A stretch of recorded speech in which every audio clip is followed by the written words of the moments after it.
Hello everybody, Dark Skeleton here, and today I wanted to commentate on a match I just had in Duelyst, which is a game I've only played a few times. I was trying out these guys called the Magnar for the first time. Haven't really liked their aesthetic, and that's been my main reason for staying away from them.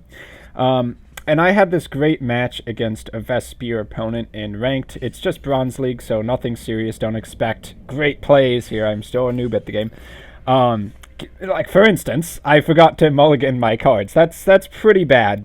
And right at the start, I've basically put myself into a huge disadvantage because he's got one of the best openers for the Vespyr, and that's the 3/3 Finver Wolf Rider, something like that. It's a 3/3 that when it dies, summons a 3/3 in its place right behind it. So it's sticky, and it has a lot of stats if you factor in the entire effect.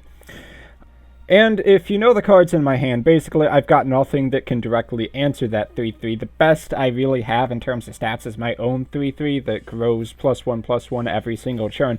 But the thing is, that starts on my turn, sort of like a Shade of Naxxramas from Hearthstone. So if he wanted to, and I'm actually quite baffled why he didn't do this, he could have just taken his wolf guy, brought him down, killed my 3/3, and still had one left over for him to basically contest my board next turn as well.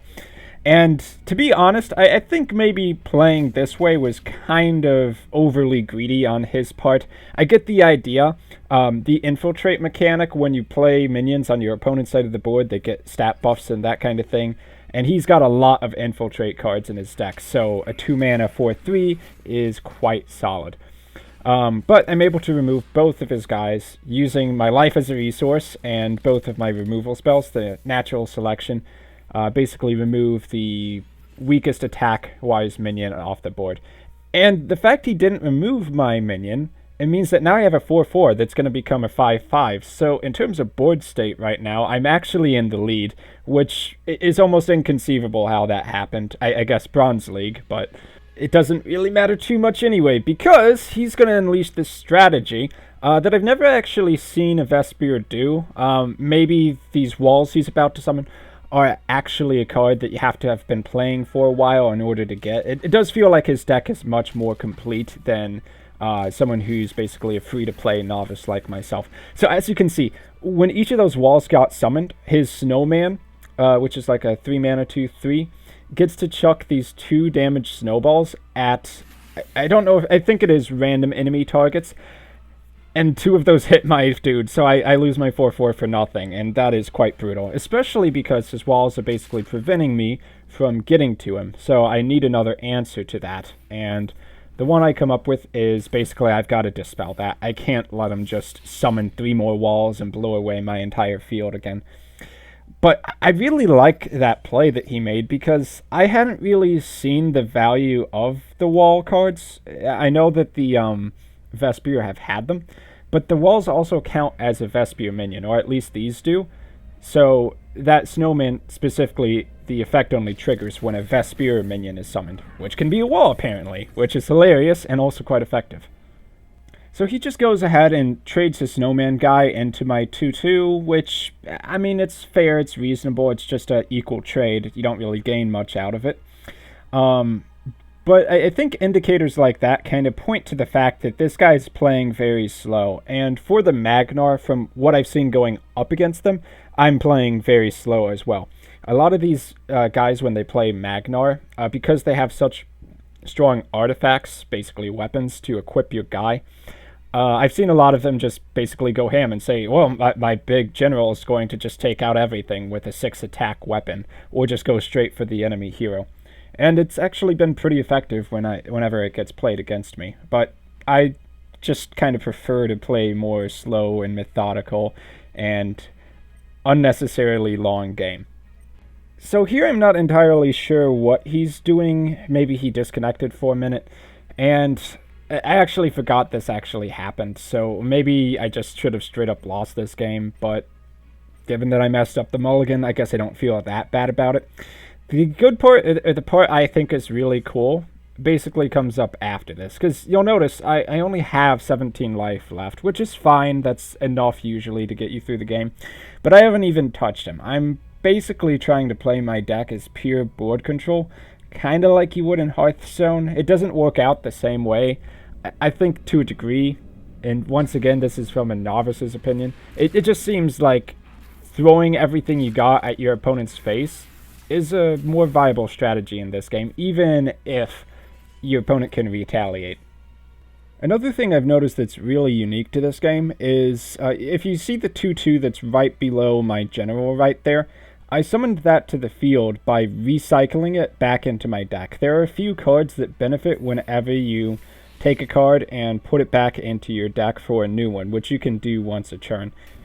So what he's doing right here is he played a Dispeller so that my Drake towards the top of the screen couldn't turn into an egg when it died, and then played some card I've never seen. Apparently it turns it into like a 5/5 mountain and destroys everything around that creature, which is quite crazy.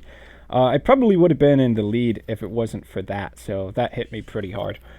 And now I'm just kind of playing as many creatures as I can. I do feel pretty strong at this point, even though those are weak minions on the board. The reason I actually have those flyers in the deck is just in case the opponent decides to play some ranged minions and I can't get to them with one of my melee minions. That said, it's not really a popular strategy to play flyers too much, so I'm not actually sure if they're really that good or not. Maybe one of you guys who actually know what you're doing in the game can point out how my deck is really terrible and I should not be including those flyers. So, these little snow Vespyr guys, they're 1 mana 2/1s, but what's really good about them is their ability to basically keep coming back and being replayed for 1 mana. So them being on the field and me playing a very slow deck is an issue. I can at least use my flyer with a buff to go over and take out his snowman, which is really important. As you saw earlier, that thing can really get out of control. But these Vespyrs are still going to be an issue.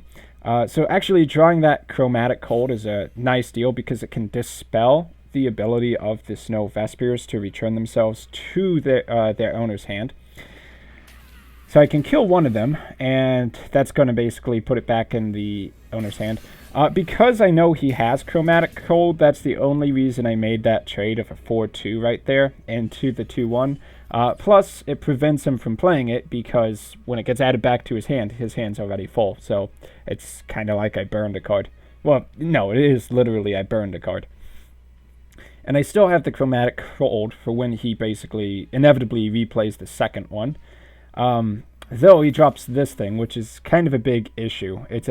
In this case, it's a 7/5 that basically gets to attack and move twice. That's what Celerity does. Which he only gets the effect because he's infiltrated my board, and I can't do anything about that. He can just basically be over there all day. It's not like I'm going to go smack him when he has more life than I do. A lot more life than I do. But if that thing were to live, I would be in a... Well, I am already in a lot of trouble, but I would basically be dead. So he actually makes a nice play there too. By returning that minion to my hand, it basically destroys it. So basically, was that like a 0 mana or 2 mana destroy a 4/1? It was an okay play anyway. So I'm going to Chromatic Cold this thing just so that I can use my minion to trade into it. That's kind of what this game has become. I can't really use my face to tank any more of this damage. I've only got 10 left. I don't know what she can really do. I know that the Vespyr, they have some pretty powerful late game spells and minions. So it's tricky to deal with anything that's going on at this point. Using the Chromatic Cold, in that case, it's great because he can never get that back again. Though I don't know how relevant that really is, because he gets 2 cards a turn, and it's not like I was going to fatigue him. I don't know what happens when you've actually run out of cards. That's a good question. So I'm still holding on because I'm just trading my board away to keep everything off his field to protect my hero, and kind of, I guess, to try to establish board dominance in a sense. Just basically the same kind of way you would play if you were playing Hearthstone. If you have control of the board, that's a real big advantage. So I'm valuing board control over my life, and that's kind of the way I like to play this game. Now, another thing I believe you can do with the wall, and yes, this is actually confirming it right there, is because those little 0/2 walls are technically minions, you can use them to summon minions adjacent to them, which basically means even though he's up there in the top corner, he can kind of put his minions wherever he wants. added benefits of walls. I would have just thought they're basically 0-2s, but it's a bit better than that. So here I think I actually make a good play. I don't remember what the spell's called, but it prevents your opponent's minions from counterattacking. So basically, with the +4 damage artifact, I get to swing for 6 and not even lose a charge on the artifacts because those go away as you take damage. Not when you actually swing. But even with that, it's not like I'm in a great place. Still only have 10 health. He's technically got 4 minions on the board, and one of them can come swing at me for 2 damage. I'm really afraid to take more damage at this point, because it's only going to take a few more spells for me to be out of this game entirely. I did actually want to use natural selection here, but hilariously, once again, the wall's getting in my way. Lowest attack minion would be the 0-2 wall, so I almost considered wanting to actually cycle that, because I have to clear the walls before it's actually useful. To be honest though, because both of us are apparently too scared to strike at the other person, this might actually be the longest game of Duelyst I've played to this point, which, once again, not saying too much, they've only have like 6 hours logged. So he's got a 4-4 flyer there and a 2-3 the healing mystic, which is, it's decent. It can heal a minion, it can heal a hero. But the infiltrator is what really worries me. And what I'd like to be able to do is play the Iridium Scale, move into that center area, strike at the wall, and hit all 4 of them for 6 damage, which would be amazing, but the wall was positioned in the right spot for me to not be able to hit that. So I do have a real issue here, and that's how am I going to deal with the 4-4 minion without losing 50% of my HP. I have, I think, 1 healing card in this deck. It's a 4-4 for 4 mana that can heal your hero for 4, but I was not drawing it, and here I'm really scared, because technically I'm at 2, effectively. He can use his 4-4, bring it into range, which he's going to do right now, hit me for 4, I'm down to, well, yeah, down to 4, and if he wanted to, and, you know, maybe at this point, if I was him, I would have done this, maybe even sooner, too. Just come swing at me. It would knock the charge off of my blades as well, and I don't think I would have had lethal at the following turn. So I think if he was playing better, in fact I know for a fact, if he was playing more optimally, I would have lost hands down. So he's got 2 more 4-3s for me to deal with, which, I mean, honestly, that's not too bad. His hand actually went empty there, so I can trade all my minions away, and that's basically what I have to do. I'm picturing what he's thinking in his mind, which just like he's just hoping that I'm stupid enough to go swing at something and take 2 damage in order to remove a threat. But it's just not happening. I'm quite confident that he either has a 2 damage spell from his hand, or he could just come swing at me for 2 damage, or heck, he could even have the Snow Spear that equips him up to 5 total attack, and then he could just come stab me. So all in all, I'm really quite terrified here. So I'm basically going to make the most offensive play possible to make a wall vertically, diagonally like this. Because you can't actually move through those diagonal spaces when minions are blocking your way like this. Which is something I picked up from other people doing the same thing against me.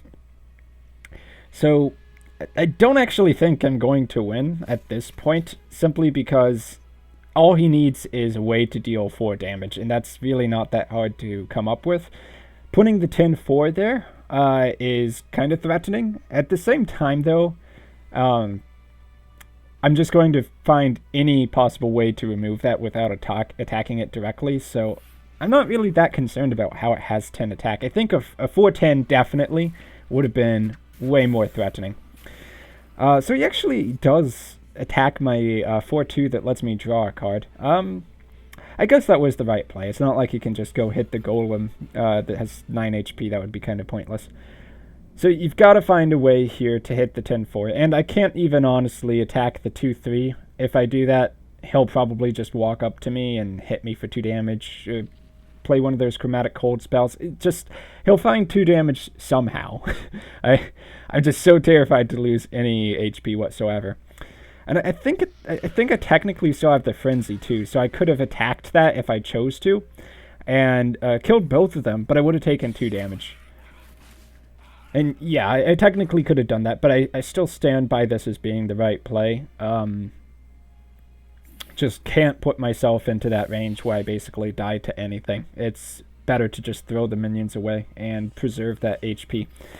Once again, setting up another vertical wall, and he's kind of out of resources, honestly. I didn't really notice this during the game, but 2 cards in hand at each turn, and he's just kind of desperately trying to find something that he can use to defeat me.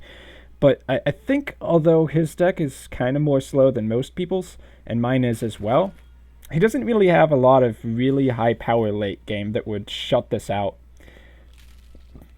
I mean, he's got more walls, he's got a lot of solid infiltrate minions. It really does feel like he's just playing a lot of standard Vespyr cards, which I wouldn't blame him for. Usually class cards are stronger if Hearthstone or basically any other TCG is anything to go off of.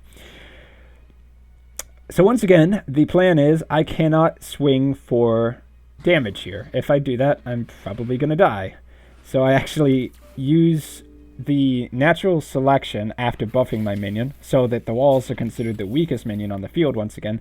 Use my minion, swing at the wall, remain with a 4-1, replay the golem to set up that wall, just keeping him away from me at all costs. That's basically been the last 5 turns. And it's kind of hilarious how it's actually been churning out. In most cases, against just about any other deck, I probably would be getting hit for multiple points of damage here, especially against those fire guys. They have so much direct damage. So a Fenrir War Leader is... It's definitely a threat, because that's something I once again have to remove, and I have to remove twice without taking damage. But here's the thing. If you actually look at the claws I have at the right, each of those claws you equip is plus 4 damage. So 2 claws makes my guy a 10 attack hero. So I can move in there, AoE swing for 10 damage, and finish her off for 4 more points of damage right there.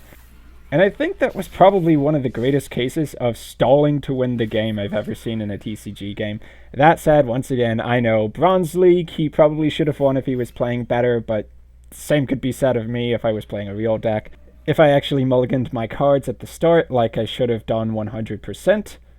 But hey, the match was fun. So I've been Dark Skeleton, thanks for watching. If you want to see more Duelyst content, let me know. Feel free to check out my Patreon, and I'll see you in my next video.